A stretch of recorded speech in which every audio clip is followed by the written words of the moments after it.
आणि आता सध्या there are so many reels, बरेचसे रील आहे की तुम्ही वर्षाला 1,00,000 रुपयाचा इन्व्हेस्टमेंट करा, फक्त 10 वर्ष 1,00,000 भरा आणि 11 वर्षापासून नेक्स्ट 30 इयर्स तुम्हाला लाख रुपये गॅरंटीड भेटणार. गॅरंटीड आणि 30 इयर्स कंप्लीट झाले की तुम्हाला 45 लाख लमसम भेटणार, ते पण गॅरंटीड, ते पण टॅक्स फ्री. आता तुम्ही बघा, तुम्ही दिले किती 10 लाख, तुम्हाला भेटले किती 55 लाख, 55 लॅक्स. म्हणजे everything is green green green. पण as a financial planner, as a simple layman, तुम्ही जर XIRR काढला तर 5.5-6% येणार. आणि सध्या इन्फ्लेशन 7% आहे. हे ना, आता तुम्ही हे जे सगळं छान सांगताय ना सर, हां एक तक्रार अशी आहे सर्वांची की हां एजंट हे सगळं नीट सांगत नाहीत. अच्छा. but ideally one should have one sapno ka ghar, but when it comes to investing, don't invest into real estate. Why? Because if you go and जर तुम्ही चेक केली ऑनलाईन वरती सगळी इन्फॉर्मेशन अवेलेबल आहे, जर तुम्ही चेक केली, real estate तुम्हाला हार्डली 4.5-5% रिटर्न देणार. आणि सर्वात मोठी गोष्ट म्हणजे काय, लिक्विडिटी नाही. आज जर तुम्ही 1 कोटीचा घर घेतला और जर 10 वर्षांनी तुम्हाला 10-20 लाख रुपयाची गरज पडली, पैशांची गरज पडली, तुम्ही एक बेडरूम विकू शकणार? नाही, अख्खं तुम्ही घर विकावं किचन लागणार. तुम्ही किचन विकू शकणार? पॉसिबलच नाही. तुम्हाला अख्खा घर. आणि जर बाजूवाल्यांना आयडिया आला की ओमकार को पैसा चाहिए, तो 1 कोटीचा घर तुम्हाला पैसे तोडून 80 लाख रुपये में मग तोडून देगा क्या? मागणार. बरोबर. त्याच्यापेक्षा तुम्ही तुमचे पैसे कुठले तरी चांगले इन्व्हेस्टमेंटमध्ये आहे, तिथे ऑप्शन आहे, तुम्ही पार्शियल विड्रॉ करू शकतात. तुम्हाला जेवढे पैसे तेवढे तुम्ही काढू शकतात. बाकीचे पैसे असे राहू द्या, ते कंपाऊंड होत जाणार.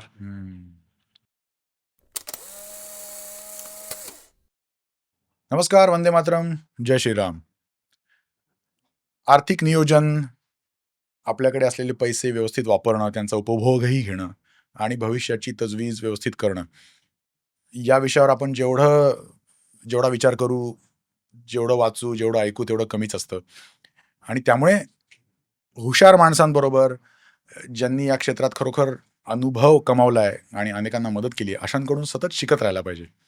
आज इन मराठी मंथनवर असंच एक विशेष व्यक्तिमत्व आलंय, आणि विशेष यामुळे की ते अनुभव संपन्न आहेतच, पण ते मराठी नाही आहेत, ते मारवाडी आहेत. आणि पण त्यांना मराठी पॉडकास्टवर यायचं होतं. आणि मी विचारलं की कशामुळे असं, तर the answer he gave was amazing. आणि ते प्रश्न आपण त्यांनाच विचारू, तर ते त्यांच्या शब्दातच उत्तर देतील. पण आज थोडा गमतीशीर खेळ होणार आहे. अधूनमधून हिंदी येईल, अधूनमधून इंग्लिश येईल. बघूया कसं जमतंय. Vaishnav sir, welcome. Thank you very much for joining. Thank you Omkar sir. तुमची परीक्षा घेणार आहे आज आम्ही. हां तुम्ही घ्या. आणि मी तयार आहे. आणि मी कोशिश करेन, ट्राय करेन की प्रयत्न करेन. प्रयत्न करेन. Thank you for correcting me. And I would love to, there a saying की ज्यांना शिकायची सवय असते ते शिकून जातात. So I am thanking you की अरे नाही, तुम्ही आज मराठीसाठी माझे गुरु असणार. अरे डन. पण कसं काय सर, मराठी पॉडकास्टवर येण्याबद्दल तुम्ही जे मला सांगितलं होतं ते, त्याच्यावर मला असं बोलायचं आहे की आपल्या इंडियाला लोक इनक्रेडिबल इंडिया बोलतात, बरोबर. इनक्रेडिबल मतलब अलग अलग संस्कृती आहे, लेकिन हम है एक एक. बरोबर. सो माझं असं म्हणणं आहे, माझं असं मत आहे की दो आय एम अ मारवाडी, पण जन्मभूमी माझी राजस्थान आहे, पण कर्मभूमी महाराष्ट्र आहे. म्हणजे आता असा इमोशनल अटॅचमेंट आहे की काहीतरी आपण महाराष्ट्रासाठी केले पाहिजे. म्हणजे माझी अर्निंग इथेच होते, आणि जे काय मी शिकलो फायनान्शियल सर्व्हिस इंडस्ट्रीमध्ये किंवा कन्झ्युमर ड्युरेबल इंडस्ट्रीमध्ये, जे काय मी शिकलो, मी या कर्मभूमीवर शिकलो. आणि माझा असा इमोशनल अटॅचमेंट आहे की मी जे पण करणार ते या महाराष्ट्रासाठी करणार. म्हणूनच मी तुम्हाला विचारलं की नाही, एक मेरे को अपॉर्च्युनिटी दो की माझा फर्स्ट पॉडकास्ट मराठीमध्ये झालं पाहिजे. अरे अमेझिंग. आणि थँक्यू व्हेरी मच. म्हणजे वेलकम. मला पूर्ण खात्री आहे की आपले कारण ऑडियन्स सुद्धा जेव्हा मी ऑफिसमध्ये डिस्कस केले आणि घरात डिस्कस केले, बोलतो तू मराठी कैसे बोलेगा? मैं बोला बोल देगा ना, इतना साल एवढे वर्ष आम्ही महाराष्ट्रात आहात आणि मराठी कैसे बोलेगा म्हणजे काय? तुम्ही बोलणार. बरोबर. तुम्ही बघा, टीव्हीवर आल्या, युट्यूबवर अपलोड झाला की तुम्ही बघा कशी मी मराठी बोलले. अमेझिंग. आणि म्हणजे आपले व्ह्युअर्स सुद्धा एन्जॉय करतील नक्कीच. Yes, ideally. हां, तर सर म्हणजे सुरुवातीला ना हां, मला जे फायनान्शियल अवेअरनेसबद्दल जाणवलंय, काय हं, होतं की जॉब लागल्यानंतर पगार वाढत जातो, हां, पण बऱ्याचदा असं वाटतं की मी थोडी इन्व्हेस्टमेंट नंतर करतो. म्हणजे हां, तो डिले होतो की this is not the right time असं वाटत राहतं हं, आणि इन्व्हेस्टमेंटला उशीर होतो लोकांचा. हां. काय कसं टॅकल करावं हे?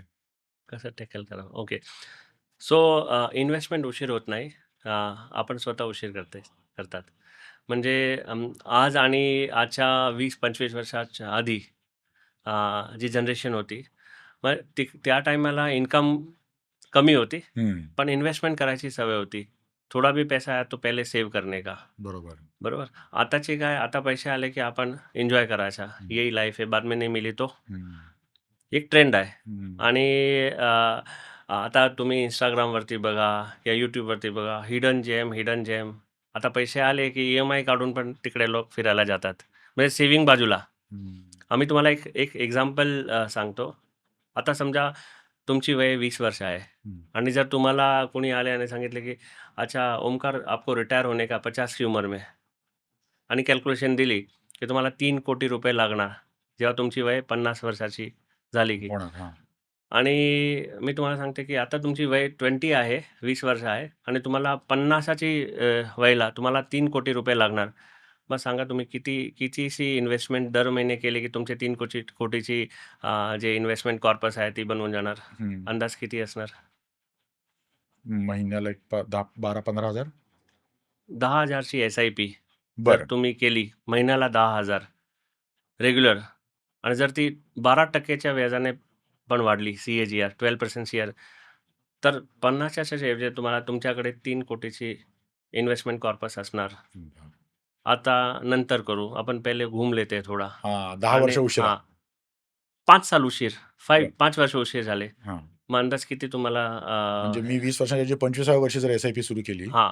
तर एक आता तुम्ही पन 20, आता तुमची वय आहे 20 20 आहे. आणि जर तुम्ही त्याच्याऐवजी मी 25 25व्या वर्षी सुरू केलं, हां, तर की मेरे एस-आय-पी को 10च्या ऐवजी हां, एक 15-16 होईल, दीडपट. 18,000 कमीत कमी 18,000. हं. 18,000ची जे आज तुम्ही 10,000 मध्ये कॉर्पस उभी करू शकता, त्याच्यासाठी तुम्हाला 18,000 द्यावे लागणार. बरं. आणि हाच विचार तुम्हाला 30 इयर्सच्या एजवर झाला, की यार 10 साल निकल गए, आतापर्यंत काही झालं नाही. आता सुरू करू. हां, आता सुरू करू. मग जे 10,000 होणार होतो, आता त्याच्यासाठी तुम्हाला 33,500. बापरे! गोल सेम, एज पण सेम, रिटायरमेंट तुम्हाला 50च्या वेळेला 50व्या वर्षी 3 कोटी हवेत. दॅट इज हवेत. A target. That is a target. मग जे 10,000 होणार होता, आता त्यात तुम्हाला 33,500 द्यावं लागेल. बापरे! आणि 30 इयर तुमची वय झाली, की तुम्हाला लग्न पण होणार. हो, खर्च वाढणार. बरोबर? खर्च वाढणार. आता इच्छा आहे, पण पैसे कमी आहे.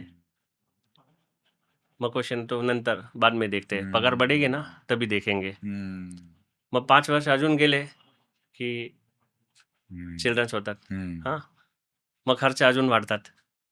अभी इन्कम बढ़ गई, लायबिलिटी बढ़ गई आणि खर्च पण वाढले. तुमच्याकडे काय ऑप्शन असतात? हं. अभी घर ले लेते, बरोबर आहे. अभी आयफोन ले लेते, है ना? लोकांना दाखवायचे माझ्याकडे स्टेटस आहे. पण नंतर आता 45च्या वय झाली तुम्हाला आणि तुम्हाला आत्मज्ञान झाला, की अभी तो 10 साल में रिटायर होने का ही है.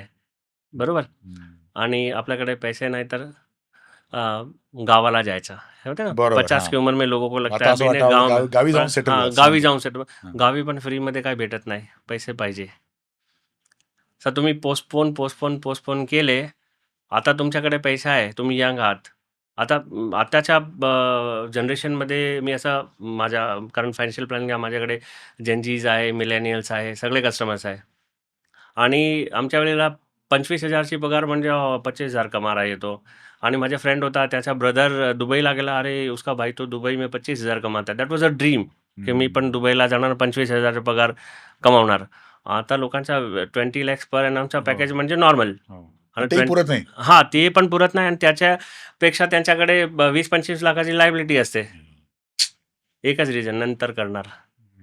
सो नंतरच्या जर मी तुम्हाला लास्ट सपोज करा तुम्ही 40च्या 40 वर्ष तुमची वय झाली आणि आता तुम्हाला आत्मज्ञान झाला, की मला आता 3 कोटी पाहिजे 10 10 वर्ष. वर्षानंतर. तर जे 10,000 महिन्याला होणार होते, त्याच्यासाठी तुम्हाला 1,35,000 इन्व्हेस्टमेंट करावा लागेल. सो आता तुम्ही हुशार आहात, तुम्ही डिसाईड करा की आता सुरुवात केली पाहिजे 10,000 मध्ये की 1,35,000 करणार. यातनं अजून एक तुम्ही आता बोलताना मला जाणवलं की सुरुवातीच्या काळात अजून एक होणारी चूक म्हणजे इन्व्हेस्टमेंट आणि इन्शुरन्स मध्ये गडबड होते. मला इन्व्हेस्टमेंट आणि इन्शुरन्स दोन्ही मिळून जर मला जमलं तर बरं होईल असं वाटतं. ओके, मतलब आपको पूरा प्लॅटर चाहिए. हां, हां. फुल प्लॅटर चाहिए. Good question. सो प्रॅक्टिकली आजच्या ऑनलाईनच्या जगात ना आपण काहीही घ्या, म्हणजे तुम्हाला शर्ट पॅन्ट पाहिजे किंवा तुम्हाला ज्वेलरी पाहिजे की तुम्हाला मोबाईल पाहिजे, तर first thing what we do, Google बाबा. गूगल करो, सर्च हां, करो. गूगल करो, सर्च करो. आणि आधीच्या काळात ना लोकांना आपण एक, सॉरी टू से, पण लोकांना आपण एक वर्ड यूज करत होता, बेवकूफ. हां. आता बेवकूफ नाही, आता वेबकूफ आहे. बरोबर? बेवकूफ नाही, वेबकूफ. I am not saying everybody is वेबकूफ ट्रू, ऑर ट्रू, ट्रू. बेवकूफ. बट हां. It's a general statement. हं. डिफेंड करू नका. No, no. हां, अंडरस्टूड, हां. अंडरस्टूड. सो मतलब whatever you see online, हं. It is not correct. आणि आता सध्या there are so many reels, बरेचसे रील आहे की तुम्ही वर्षाला 1,00,000 रुपयाचा इन्व्हेस्टमेंट करा, फक्त 10 वर्ष 1,00,000 भरा आणि 11 वर्षापासून नेक्स्ट 30 इयर्स तुम्हाला लाख रुपये गॅरंटीड भेटणार. गॅरंटीड मिळेल. आणि 30 इयर्स कंप्लीट झाले की तुम्हाला 45,00,000 लमसम भेटणार, हं. ते पण गॅरंटीड, ते पण टॅक्स फ्री. हं. आता तुम्ही बघा, तुम्ही दिले किती, 10,00,000, तुम्हाला भेटले किती, 55,00,000, 55 लॅक्स. म्हणजे everything is green green green. पण as a financial planner, as a simple layman, तुम्ही जर XIRR काढला तर 5.5-6% येणार. हं. आणि सध्या इन्फ्लेशन 7% आहे. बरोबर? म्हणजे जेवढा व्याजाने तुमचे पैसे वाढणार, त्याच्यापेक्षा महागाई जास्त वाढणार. जास्त वाढणार. आता तुम्ही सांगा की वो दिखने वाला जो रोजी पिक्चर है वो सही है या रिॲलिटीमध्ये जे आहे ते बरं आहे. So ideally one should keep insurance separate and investment separate. So I will give another example की 1,00,000 रुपयामध्ये 10,00,000चा इन्शुरन्स घ्या आणि 20,000 मध्ये 1 कोटीचा इन्शुरन्स घ्या. आणि बाकीचे जे उरलेले 80,000 आहे, ते तुम्ही जर 10%च्या कंपाऊंडिंग चक्रवाढी व्याजाने तुम्ही इन्व्हेस्ट केले, तरी पण तुमच्याकडे ह्युमंगस वेल्थ असणार. सो इट इज अच्छा. Always better to keep money separate. आणि एक वर्ड आहे ना, टर्म प्लॅन घेताना लोकांना असं वाटतं की अगर मुझे कुछ नहीं हुआ तो मेरा पैसा वापस मिलना चाहिए. हां, करेक्ट. बरोबर? टर्म परतावा आला. इन्शुरन्समध्ये मी हां. जे ते मला परतावा मिळणार नाही. करेक्ट. ॲक्च्युअली परतावा वर्डच्या पेक्षा ना, मी एक टर्म यूज करता, परतावा अभी आपको चाहिए ना तो बाद में पछताना पडेगा. बरोबर? परतावा चाहिए तो पछताना होगा. पडेगा, हां. पछतावा होगा. सो आयडियली काय असते की there is nothing free on this in this world. Everything has got a cost. म्हणजे आता तुम्हाला 20,000 मध्ये 1 कोटीचा कवर कंपनी देतात. हं. आणि तुम्हाला जर परतावा पाहिजे तर 20,000च्या ऐवजी तुम्हाला 75,000-80,000 प्रीमियम येणार. म्हणजे एक्स्ट्रा तुम्हाला भरावा लागेल. कंपनी ती डेटमध्ये इन्व्हेस्ट करणार आणि सेम GST, आता GST नाही इन्शुरन्सवरती, पण सेम पैसे तुम्हाला 30 का 35 वर्षानंतर तुमच्या खात्यात देणार, ते पण विदाऊट व्याज. त्याच्यापेक्षा जे 35-40,000 जे तुम्हाला एक्स्ट्रा भरायचे आहे, ते तुम्ही जर डेट फंड, बॉन्ड फंडमध्ये, आर्बिट्रेज फंडमध्ये जरी तुम्ही इन्व्हेस्ट केले तर सध्या 6.5-7% पर्यंत तुम्हाला व्याज भेटणार. सो सिम्पल लेमॅन लँग्वेजमध्ये जर तुम्ही सेव्हिंग पण केली, बरोबर, जे डिफरन्शियल अमाऊंट आहे, तर त्याचा जे रिटर्न असणार ते रिटर्न ऑफ प्रीमियमचे जे टर्म प्लॅन असतात त्याच्यापेक्षा जास्त असतात.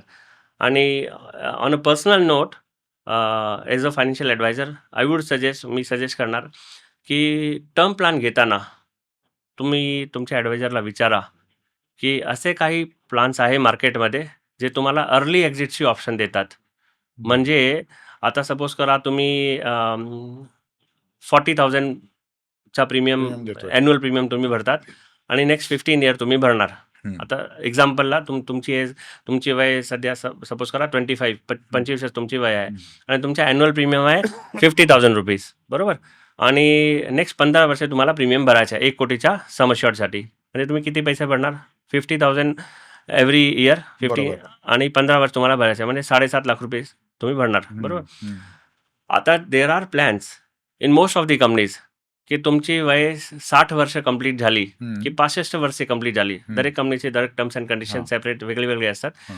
तर त्याला ऑप्शन देतात की जर तुमच्याकडे कुठली लायबिलिटी नाही, तुम्हाला ॲक्च्युअल इन्शुरन्सची गरज नाही, तर तिथे ऑप्शन आहे की तुम्ही जेवढे प्रीमियम भरले हम्म. तेवढे तुम्हाला 5 वर्षाची किंवा 10 वर्षाची किंवा 15 वर्षाची विंडो भेटतात.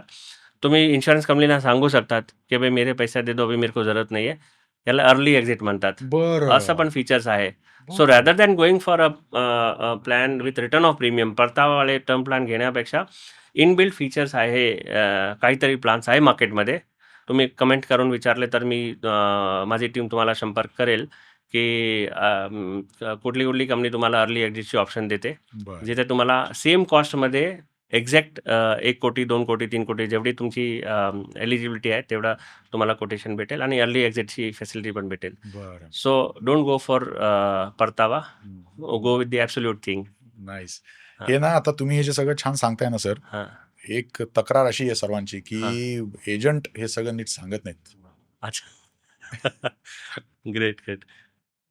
चांगला क्वेश्चन आहे. इथे माझ्या डिसएग्रीमेंट आहे, आय वुड से. बर. महाभारतामध्ये पण सारथी होता, बरोबर. अर्जुन वॉज अ गुड धनुर्धर, he was a good warrior, but still he wanted सारथी, बरोबर. आणि none other than Shrikrishna. None other than Shrikrishna. आणि श्रीकृष्णाने पण सांगितले होते, मी काहीच करणार नाही, मी शस्त्र हातात घेणार नाही. बरोबर. मी शस्त्र हातात घेणार नाही. पण सारथी इन्शुअर करतो की जिथे तुम्हाला ज्या टायमाला पोचायचं आहे तिथे तो पोचणार. आणि same when it comes to personal finance, you should have सारथी. आणि सारथीचा ॲक्च्युअल काम काय, तुमचे पैसे कोण वाढवणार, फंड मॅनेजर. पैसे कोण ग्रो करणार, मार्केट. सारथीचा काम काय, तुमचे इमोशनल थिंग्सला कंट्रोल करायची. तुम्ही जर ऑनलाईन डेटा जाऊन बघितला ना, तर most of the direct investment लोग करता ना की डायरेक्ट इन्वेस्टमेंट कर दूंगा, उधर कॉस्ट कम है. Most of the direct investment they tenure is just 5 years. 5 वर्षात लोक पैसे काढून घेतात आणि ॲक्च्युअल कंपाऊंडिंग तुमची 10 वर्ष, 15 वर्षानंतर स्टार्ट होते. म्हणजे जे तुम्हाला कंपाऊंडिंगचे बेनिफिट मिळाले पाहिजे ते तुम्ही वंचित राहिले, बरोबर. सो त्याच्यापेक्षा यू शुड हॅव अ सारथी who will take care of your emotional thing. He will guide you की सर मार्केट गिर गया, अभी थोड़ा और इन्वेस्टमेंट कर दो. आणि तुम्हाला असं वाटतं का अरे मार्केट गिर गया, मेरा पैसा डूब जाएगा, मैं निकल जाना चाहिए. No, you should not. You should follow the instruction of your सारथी, your adviser. And you have all the rights. तुमच्याकडे सगळे राईट आहे. तुम्ही त्याला विचारा की इसमें कुछ क्या एक्सक्लुजन है क्या, कुछ टर्म्स अँड कंडिशन है क्या. आणि तुम्ही विचारल्यानंतर जर तो सांगत नाही तर त्याची चूक. Otherwise advisors, everybody want to earn money, बरोबर. तो ॲडवायझरचा फर्स्ट राईट आहे की त्याची जे काही अर्निंग आहे ते तो घेणार. पण दॅट डझंट मीन की ही वुड मिसगाईड. मी तुम्हाला एक एक्झाम्पल देऊन सांगतो. माझा एक मित्र आहे पुण्याला आणि आय टी कंपनीमध्ये आहे आणि सिनियर पोझिशनवर आहे आणि व्हेरी इंटेलिजंट, व्हेरी स्मार्ट. आजच्या 5 वर्षापूर्वी तो माझ्याकडे आलेला की वैष्णव भाई मेरे को हेल्थ इन्शुरन्स लेने का है, मेडिक्लेम लेने का है. आणि मी ऑनलाईनवरती सगळं इन्क्वायरी केली. एक्स कंपनीचा एक्स प्रीमियम, वाय कंपनीचा वाय प्रीमियम, झेड कंपनीचा झेड प्रीमियम. सो तू तो मेरा दोस्त है, मेरे को कम में देगा क्या. मी म्हटलं तू जर इन्क्वायरी करून आला आहे तर सर्वात कमी कुठली कंपनीचा काय प्रीमियम आहे ते मला सांग. तर मला सांगितलं या कंपनीचा या प्रीमियम आहे. As a process I cannot disclose the name of the company. So त्याने मला सांगितलं 25,000 मला 10 लाखाचे प्रीमियम, सर्वात कमीत कमी हा प्रीमियम ऑनलाईन तू देणार का. देणार मी. नंतर काय झाला काय माहीत, तो 15-20 दिवस गायब झाला. आणि मी फोन करून काय क्या हो गया भाई तेरा मेडिक्लेम का. बोलतो मला 20% कमी. माझा एक मित्र आहे, त्याचा कोणीतरी फ्रेंड आहे, त्यांनी एक 18,000 मला पॉलिसी दिली. मला गुड, तूने ले लिया ना, हेल्थ इन्शुरन्स होना जरुरी है ना. तर तू घेतली. बोला हां मी घेतली. मला डन. आता सध्या 2 महिन्यापूर्वी त्याने मला फोन केलेला की यार मेरा हॉस्पिटलायझेशन हो गया, मैं बाइक से स्किड हो गया था आणि 5 लाखाचा खर्च आला. आणि हॉस्पिटल बोलते की इन्शुरन्स पॉलिसीमध्ये एक ऑप्शन को-पे म्हणून आहे, 20% तुला को-पे करावं लागणार. म्हणजे 5 लाखाच्या बिलमध्ये ₹1,00,000 मला भरायचे आहे. आणि आता तू सांगतो एजंटने मुझे बोला नहीं. तर मी त्याला विचारलं की क्या हुआ था मुझे डिटेल में बता. त्याने सेड की जसं मी तुझ्याकडे येऊन तुला दाखवलं नाही 5 कंपनीची टर्म्स कंडिशन आहे, 5 प्रीमियम आहे, तसा मी त्याला पण दाखवला आणि मी त्याला विचारला की इसमें कुछ कम हो सकता है क्या 20-25%? तो त्याने आंसर हाँ हो सकता है, थोड़ा सा आपको कोपे आएगा. उसने वर्ड यूज़ किया था आई एम श्योर, बट मेरे ध्यान में था. मैं बोला आएगा तभी देखेंगे, इंश्योरेंस होना चाहिए बस, ऐसा ना.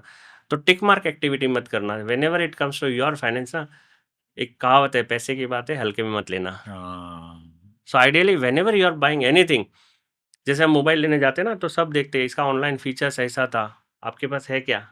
तो whenever you are buying anything, any financial instrument, तुमच्याकडे फर्स्ट राईट आहे की तुम्ही ए टू झेड थिंग्स तुम्ही विचारू शकतात आणि विचार केल्यानंतर तुम्ही बाय करा. आणि इकडे सारथीची गरज आहे की कोण या फील्डमध्ये लाँग टर्मपासून आहे. आता तर तुम्ही गुगलवरती जाऊन त्यांचे रिव्ह्यू बघू शकतात. आधी ही फॅसिलिटी नव्हती. तर त्यांचे रिव्ह्यू तुम्ही वाचून घ्या. कशी प्रॅक्टिस ते करतात की जो आया उसको बस ले लेने का है. So there are different kind of people available on existing on the planet. पण तुमच्याकडे ती ऑप्शन आहे की मला कुठे जायचा आणि मला सगळे काही विचार करून कारण एव्हरीथिंग इज अवेलेबल. बरोबर. तुम्हाला जर 40 पेजची पॉलिसी वाचायला प्रॉब्लेम आहे, ती ChatGPTवर टाका आणि फक्त टाईप करा एक्सक्लुजन्स, येणार तुमच्याकडे एक्सक्लुजन. Use that. हे काय होतंय, तुम्ही इतकं बरोबर म्हणताय की सारथीची गरज आहे, पण हां. सोशल मीडियावरच्या इन्फ्लुएन्सर्समुळे आम्हाला असं वाटतं की आता सगळं त्याच्याकडनं कळतंय, मला नॉलेज आलं आणि मग माझं मी चूज करायला जातो. हा एक मोठा प्रॉब्लेम होतोय. ओके. सो मी तुम्हाला एक सांगतो. आता तुम्ही पॉडकास्टर आहात, बरोबर? आणि तुमचा स्टुडिओ आहे. तुम्ही तुमच्या कामात ऑनलाईन मार्केटिंग हे तुमचे प्रायमरी जॉब आहे. बरोबर. तुमची अर्निंग हा जे तुमचा मेन जॉब आहे त्याच्यावरून डिपेंड आहे की जे एजंटला 30 पैसे 40 पैसे कमिशन मिळते त्याच्यावर तुमची इन्कम अवलंबून आहे. बरोबर. माझ्या कशावर? कामावर आहे, माझ्या कामावर आहे. So ideally one should focus on there prime job correct. End give the things. जे ज्याचे बोलते ना जो जिसका काम है वो उसी को साजे. सो 20 पैसे 30 पैसे 40 पैसे कमिशन असते, पण ते 20-30 पैशामध्ये तो तुमचे इमोशन कंट्रोल करणार कि जब मार्केट में करेक्शन आएगा तो उस टाइम में शायद आपने डायरेक्ट प्लान लिया होगा किसी भी कंपनी का, तो शायद आप सरेंडर कर दोगे. पण याच्यापेक्षा जे तुमचे सारथी आहे, जे मी वारंवार हा वर्ड यूज करतो, सारथी सारथी सारथी, म्हणजे तो तुम्हाला तुमच्याकडे येणार की नाही ओमकार आता तू सरेंडर करू नकोस, आता मार्केट सध्या डाऊन आहे आणि आता अपॉर्च्युनिटी जर पैसे असेल तर अजून टाक, तुला कमी प्राईसमध्ये जास्त युनिट्स भेटणार आणि कंपाऊंडिंग च्या वेळी हे सगळे युनिट तुम्हाला एक प्राईसवर ग्रोथ देणार. म्हणजे generally ideally one should focus on their main core task. You should focus on your earning and let the adviser work on your compounding part. Brilliant, brilliant. आणि आपण हे सगळ्या बाबतीत करतो ना हो. म्हणजे मला घरी म्हणजे जर ती लेडी जर जॉब करत असेल तर ती स्वयंपाकाला कोणीतरी ठेवेल, कारण तिचं काम जॉब आहे. म्हणजे आपण असं आपली छोटी छोटी काम आउटसोर्स करतोच ना. आउटसोर्स करा. मग फायनान्शियल एक्सपर्टीजच्या बाबतीत ती आउटसोर्स करायला काही हरकत नाहीये. डेफिनेटली करायला पाहिजे. जे एक्सपर्ट्स आहेत त्यांना त्याचं काम करू द्या. आणि there are so many things like I would during our discussion na I would share you some more examples. यात तुम्ही मागाशी 2-3दा म्हणालात की मार्केट पडलं की तुला बाहेर जावंसं वाटेल, पॅनिक सेलिंग जे होतं ते तुझा एजंट थांबवेल, तुमचा जो कोणी इन्शुरन्स ॲडवायझर आहे तो थांबवेल. तर पॅनिक सेलिंग फार महागात पडतं ना लोकांना. म्हणजे आता मी तुम्हाला एक एक्झाम्पल सांगतो. सपोज करा तुम्ही ऑनलाईन सगळे इन्क्वायरी केली, सगळे फंडची फॅक्टशीट पण तुम्ही स्वतः वाचली, तुमच्याकडे टाईम आहे ना, तुम्ही वाचली आणि तुम्ही एखादा फंडला पैसे इन्व्हेस्ट केले, तर तुमची फर्स्ट एक्सपेक्टेशन काय असणार? मेरा फंड हमेशा बढ़ना चाहिए.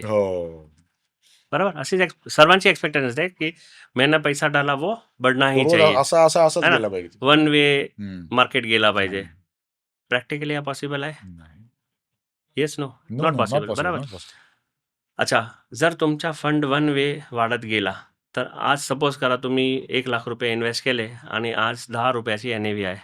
म्हणजे तुम्हाला 10,000 युनिट भेटणार. हम्म, 2 महिन्यानंतर ती NAV 12 रुपये झाली हम्म. की तुम्हाला 10,000 नाही 8,000 युनिट काहीतरी ते भेटणार. हो, बरोबर. बरोबर. नंतर 20 रुपये झाले की तुम्हाला 5,000 युनिट भेटणार. म्हणजे तुमची युनिटची जे ॲक्युम्युलेशन आहे ते कमी होत जाणार. हम्म. याच्यापेक्षा मार्केट अप डाऊन होणार आणि त्याच्यामध्ये तुम्हाला अपॉर्च्युनिटी भेटणार. So now you tell me what is good, up down is good और one way is good? Yeah, up down is good. Up down is good. बरोबर. So one should take benefit of these up and down. And here is the place where your सारथी will come in place. आणि हे ते तुम्हाला सांगणार की अभी down हो गया तो टेन्शन मत ले, अपॉर्च्युनिटी है इन्वेस्ट कर, अपॉर्च्युनिटी है कंपाउंडिंग ले. That's how it is.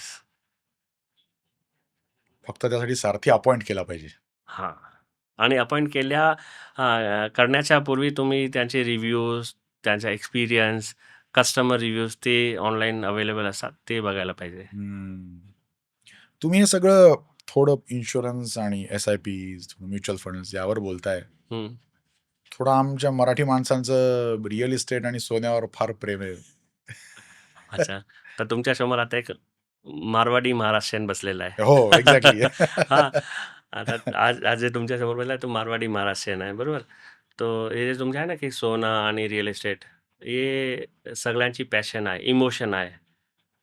Ladies लोकांना तुम्ही जर विचारलं तर ओनली गोल्ड. आणि आता तुम्ही सध्या एक ऑनलाईन एक पोस्ट व्हायरल होतात की आखा वर्ल्ड, पूरी दुनिया में जितना सोना है उसका डबल सोना इंडियन हाउसवाइफ के पास है. हाऊसकडे आहेत. हो, बरोबर. It's a real example. fact. बरोबर. So there are 2 way of looking at it. Human बिंग्स जे मेल असतात, त्यांना स्टेटस इम्पॉर्टंट आहे आणि जे फिमेल आहे ना त्यांना सिक्युरिटी इम्पॉर्टंट आहे. बरोबर. एक्झाम्पल, तुम्हाला घर घ्यायचं आहे, बरोबर. तुम्ही सांगितलं रिअल इस्टेट. कशाला घर घ्यायचं आहे? कारण लोकांना वाटलं पाहिजे ओमकार साहेबाकडे 1 कोटीचा घर आहे. पण लोकांना हे माहित नाही की 1 कोटीमध्ये 20 लाख भरले, 80 लाखाचं तुमचा लोन आहे. लोनच आहे. So people celebrate debt. Loan लिया ना लोगों को सेलिब्रेट करने का. आणि जर सेकंड ऑप्शन, तर तुमच्याकडे 1 कोटीची FD किंवा म्युच्युअल फंडमध्ये पैसे आहे, ते लोकांना दिसणार नाही. ते मी काय दाखवणार नाहीये. कोणी दाखवणार नाही, दिसणार पण नाही. दिसणार नाही. Correct. So for you as a investor काय बरं आहे? 1 लाखाचं घर आयडियली बरं आहे की 1 लाखाची इन्व्हेस्टमेंट तुमच्या खात्यामध्ये लिक्विड पैसे आहेत ते बरं आहे? Which situation is good for you? Investment म्हणून of course. But then as you said ना कि घर लेना चाहिए, one should have. There are so many influencer, as you rightly said, there are so many influencer जो बोलते हैं ना कि नका घेऊ. डोंट इन्व्हेस्ट इन टू घर. भाडं देत राहा, ते परवडतं. भाड्याने राहा, तुम्ही पैसे इन्व्हेस्ट करा. एवढे जे काही इन्फ्लुएन्सर आहे ना त्यांचे स्वतःचे 2 BHK 5 BHK आहे. आणि ते certain place they are right also and certain place. But असं नाही झालं पाहिजे की नाही घर है ही नहीं, अपन हर 11 महीने में नया घर ढूंढ रहे हैं. Because we have social responsibility, we have financial responsibility, both. So we should, when we say social, we have family, wife, है ना, kids we have. So there are some stories. हम अभी आजकल ये देखते हैं ना, वो पुराने जमाने की रील्स है, तो let them enjoy this journey. कारण हा त्यांचा पुराणा जमाना असणार आहे. हा तुम्हारा त्यांचा पुराना जमाना असणार. But ideally one should have one सपनों का घर. But when it comes to investing, don't invest into real estate. Why? Because if you go and जर तुम्ही चेक केली ऑनलाईनवरती सगळी इन्फॉर्मेशन अवेलेबल आहे, जर तुम्ही चेक केली रिअल इस्टेट तुम्हाला हार्डली 4.5-5% रिटर्न देणार. आणि सर्वात मोठी गोष्ट म्हणजे काय, लिक्विडिटी नाही. आज जर तुम्ही 1 कोटीचा घर घेतला आणि जर 10 वर्षांनी तुम्हाला 10-20 लाख रुपयाची गरज पडली, पैशांची गरज पडली, तुम्ही 1 बेडरूम विकू शकणार? नाही. तुम्ही किचन विकू शकणार? पॉसिबलच नाही. तुम्हाला अख्खा घर. आणि जर बाजूवाल्यांना आयडिया आला की ओमकार को पैसा चाहिए, तो 1 कोटीचा घर तुम्हाला 80 लाख रुपये में देगा क्या? बरोबर. त्याच्यापेक्षा तुम्ही तुमचे पैसे कुठले तरी चांगले इन्व्हेस्टमेंटमध्ये आहे, तिथे ऑप्शन आहे. तुम्ही पार्शियल विड्रॉ करू शकतात. तुम्हाला जेवढे पैसे तेवढे तुम्ही काढू शकतात. बाकीचे पैसे असे राहू द्या, ते कंपाऊंड होत जाणार. I agree. मला तर म्हणजे हा लिक्विडिटी हा कंपोनंट खूप महत्वाचा वाटतो. मला पटकन जेव्हा हवंय तेव्हा मोकळं होता आलं पाहिजे. आणि मला हवं तेवढंच. माझ्यासाठी हा आधी फॅक्टर लक्षात नव्हता आला कधी की माझं 1 कोटीचं घर आहे ते मला पटकन विकता येत नाही, ही अडचण लक्षात आली. पण मला गरज 20 लाखांचीच आहे ना बाबा. त्या 20 लाखांसाठी सुद्धा मला 1 कोटीचं घरच तोडावं लागणार. अच्छा, आता ठीक आहे. When it comes to legacy planning, आता समजा तुम्ही एकटे आहात, लग्न झाला, पोरं बाळं झाले. आता सपोज करा 2 ब्रदर्स आहे हां, आणि आता तुमची वय झाली 70. आता एक मुलगा काय सांगणार, घर बेच दो पप्पा, दुसरा नाही भाडे पे देते. हां. अगर 3 हो गए तो बोलेगा नहीं मेरे को दे दो. असं होतात भांडण, है ना. वेल्थ डिस्ट्रीब्युशनमध्ये असं आहे. बरोबर, बरोबर. त्याच्यापेक्षा एक घर तुम्ही ठेवा तुमच्याकडे, बाकीचे इन्व्हेस्टमेंट असं ठेवा की जेव्हा पाहिजे तेव्हा तुम्ही पैसे काढू शकतात. इफेक्टिव्हली, टॅक्स इफेक्टिव्हली तुम्ही तुमचे पैसे काढू शकतात. अच्छा, असं ठेवा की तुम्हाला लायबिलिटी उभी नाही करायची. सपोज करा आता तुम्ही 20,000 महिन्याला की 50,000 महिन्याला तुम्ही SIP केली. जर 1-2 महिने असं झालं की अभी पैसा नहीं आ रहा है, तर तुम्ही SIP थांबवू पॉज करू शकतात. शकतो. कोणी तुमच्या घरात येणार नाही की मेरा पैसा दे, EMI भरा नाही. करेक्ट. बरोबर. जे पैसे आहे ते कंपाऊंडिंग चालू आहे. तुम्हाला 1-2 महिना 3 महिन्याचे पॉज पाहिजे, तुम्ही पॉज घेतले. आता 10 वर्ष झाले आणि तुम्हाला जर 2-4 लाखाची गरज पडली की तुम्ही तेवढे पैसे तुम्ही काढू शकतात. बाकीच्या पैशाची कंपाऊंडिंग चालू आहे.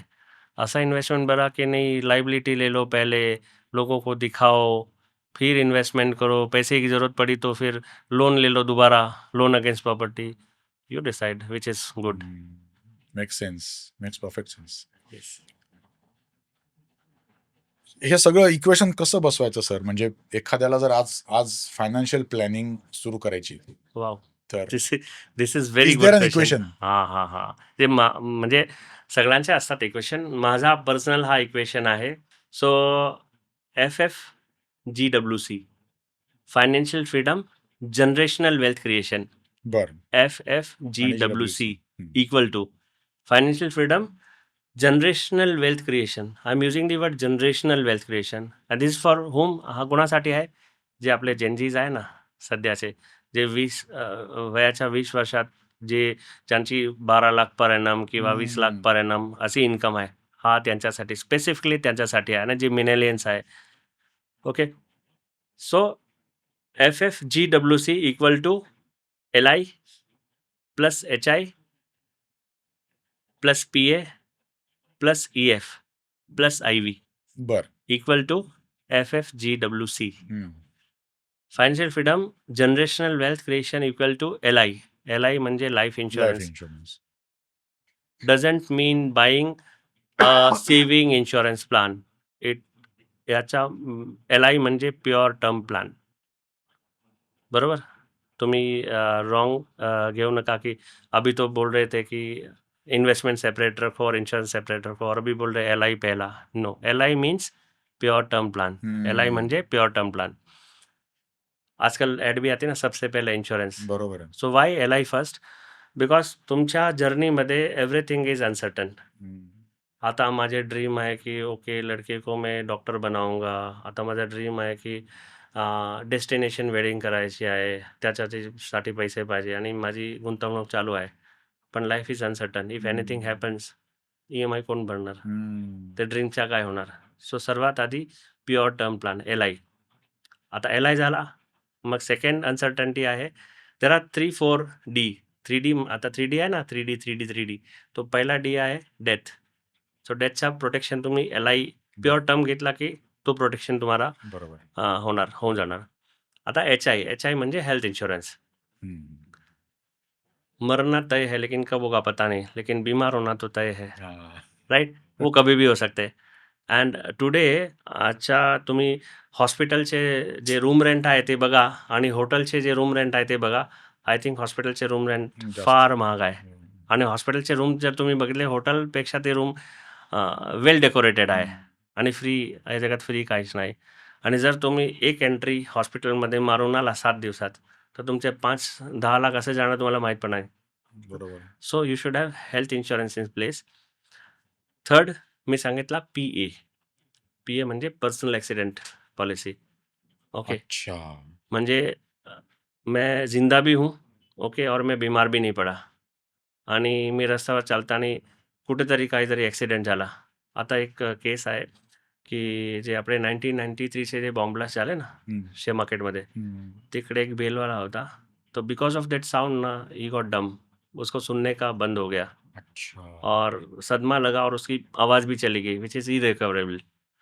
बराबर, और वो भील बेचता था और आवाज़ गाते-गाते, आजकल वो नहीं गाना चला है, तो अब वो नहीं बेच सकता, ही गॉट डिसेबल, उसकी अर्निंग बंद हो गई and all. If you would have a policy, personal accident policy, okay, so when I say accident, it doesn't mean की अ, गाडी का ही ॲक्सिडेंट होना चाहिए. याचं म्हणणं असं नाही की बिल्डिंग वरून मी पडला पाहिजे की कोणीतरी मला ठोकलं. No, even a snake bite is an accident. अच्छा. बरोबर. रुरल एरियाजमध्ये स्नेक बाईट असतात. Anything which is not natural is an accident. तुम्हाला हॉस्पिटलमध्ये तुम्ही वरती झाले पाहिजे. आता ॲक्सिडेंटमध्ये काय होते, मैं जिंदा हूँ, ओके, और but I can't earn. I can't earn. 2 legs injure झाले आणि डॉक्टरने असा वाह! माझे पाय ठेवले आणि बोलला अभी से 6 महिना आपको बेड रेस्ट है. हां. अभी बेड रेस्ट बोलले की तुमची इन्कम बंद. पण ई-एम-आय चालू आहे. EMI चालू मोस्ट आहे. ऑफ लोकांची ई-एम-आय असते. हो. Okay.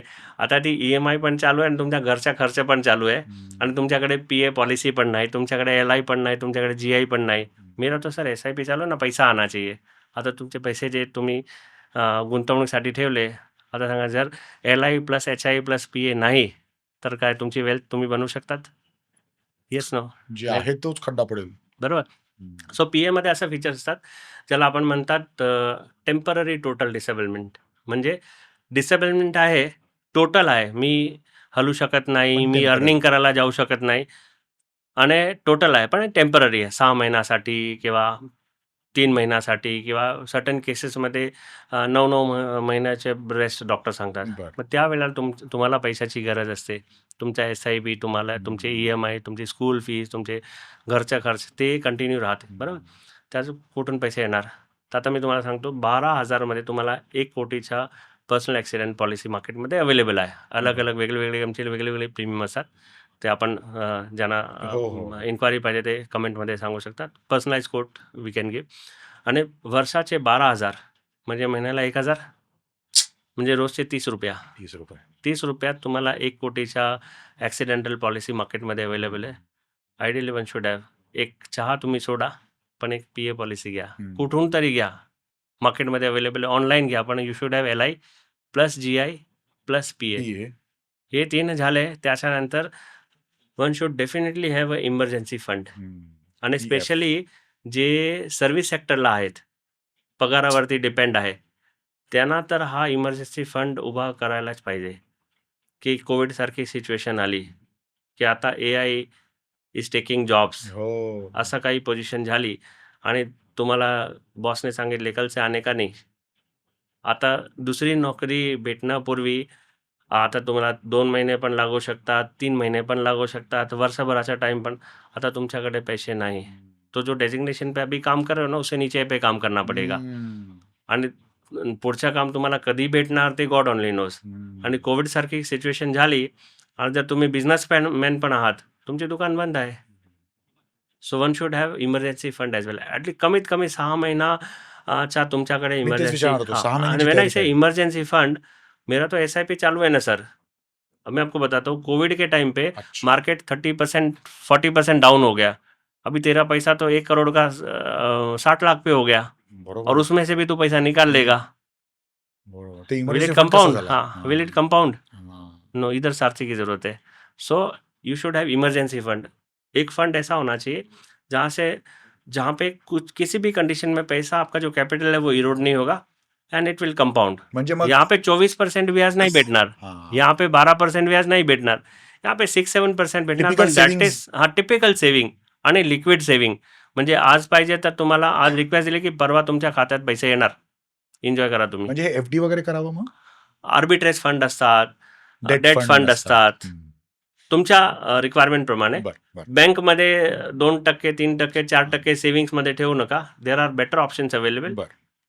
Depend on your risk taking capacity, depend on your requirement, we can plan. बरं. But one should have emergency fund. So L I झाला, एच-आय झाला, पी-ए झाला आणि इमर्जन्सी झाला. फंड झाला. हे 4 झाले.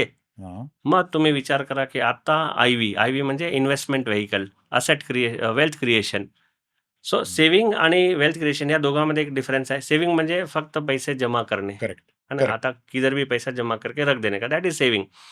Investment means when your money compounds. तर तुमचे जे पैसे ते कंपाऊंड झाले पाहिजे, चक्रवाढी व्याज. तोच तुम्हाला इन्फ्लेशनला बीट करणार, अदरवाईज इन्फ्लेशन बीट होणार नाही. सो हे 4 ॲडजस्टमेंट तुमचे झाले, की तुम्ही इन्व्हेस्टमेंट व्हेइकल करेक्टपणे चूज करा आणि लाँग टर्म आणि ती पण जे इन्व्हेस्टमेंट व्हेइकल आहे ते तुमच्या गोलला सेट झाला पाहिजे. आता तुमचा गोल आहे, की मला रिटायरमेंटला 4 कोटी रुपये ची रक्कम पाहिजे, बरोबर? की मला एक्स अमाउंटचे पाहिजे. ते तुम्ही आधी वर्किंग करा आणि त्याच्यासाठी योग्य जेवढी रक्कम असते. आता सपोज करो मेरे को तो सर 25,000 हर महीने का लगेगा, लेकिन मेरे पास तो खाली 10,000 ही है. You start with 10,000 rupees. There is an option you can increase your SIP. There is an option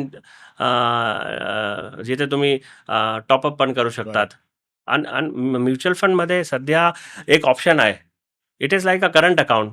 जसं करंट अकाउंट असतं ना, सेव्हिंग अकाउंट, की आता माझ्याकडे 10,000 आले, तुम्ही आता 10,000 टाका. नेक्स्ट महिन्याला माझ्याकडे 2,000 एक्स्ट्रा आहे, तुम्ही एक्स्ट्रा 2,000 टाका. नेक्स्ट महिन्याला माझ्याकडे बोनस आला 20,000चा, टाका त्याच्यामधून 20%, 30%. ते ऑप्शन आहे. So there is no compulsion की मी लायबिलिटी घेत नाही. माझ्याकडे असा ऑप्शन आहे, की मेरे पास जैसे पैसा आएगा वैसा मैं कर सकता हूँ. किसमें करने का, that you have to decide. एक फंड तुम्ही डिसाईड केला, की मला नेक्स्ट 30 इयरमध्ये 3 कोटीची एक वेल्थ क्रिएट करायची आहे. That is your goal. Which vehicle you have already decided, की मला एक मल्टी कॅप फंडमध्ये. I am just giving one example. I am not saying, I am not recommending any fund. Depending on your requirement तुम्ही fund select करा. वेल diversified fund तुम्ही select करा आणि त्याच्यामध्ये एक SIP फिक्स करा. डिसिप्लिन्ड सेव्हिंग, बरोबर? ही डिसिप्लिन सेव्हिंग आहे. जसं बोलतात ना, की आता सपोज करा मी तुम्हाला एक मँगो सीड दिला, गुठली, आणि सांगितलं की ओमकार ये गुठली में ना 10 लाख आम आएंगे. Will you believe? आता नाही. बरोबर आहे. अच्छा इसको डाल दे अंदर, अभी 10 लाख आम आएंगे. Will you believe? नाही, बरोबर आहे. सो उसको पाणी देना पडेगा. तुम्हाला वेट करावा लागेल 15-20 वर्ष, पण येणार 100%. So you should trust the process. तुम्हाला प्रोसेसला ट्रस्ट करायची आहे, की रेग्युलर तुम्ही इन्व्हेस्टमेंट करत जा आणि तो तुम्हाला कंपाऊंडिंग देणार. की फर्स्ट 1 crore बनवायला तुम्हाला 10 वर्ष लागणार, पण नेक्स्ट 1 crore ते नेक्स्ट 5 इयरमध्ये होणार. तिसरा नेक्स्ट 1 crore नेक्स्ट 3 इयर्समध्ये होणार. That is what is compounding is. असं असते. अमेझिंग. हां. वैष्णव सर, हां. मराठी बोलता येणार नाही म्हणालात तुम्ही, हां. पण किती पाऊण तास झाला आपण मराठी गप्पा मारतोय. हां. मला वाटतं खूप कन्सेप्ट आज क्लिअर झाले असतील. आणि म्हणजे मला सुद्धा काही 3-4 गोष्टी, मला काही फार कळतं असं नाही, पण हां. असं वाटत असतं आपल्याला कळतं. हां. पण मलाही बरंच नवीन काहीतरी आज कळालंय.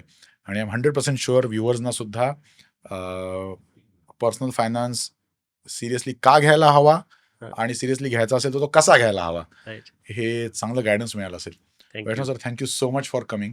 Thank you sir. तुमच्याबरोबर बोलताना, गप्पा मारताना मजा आली. हां.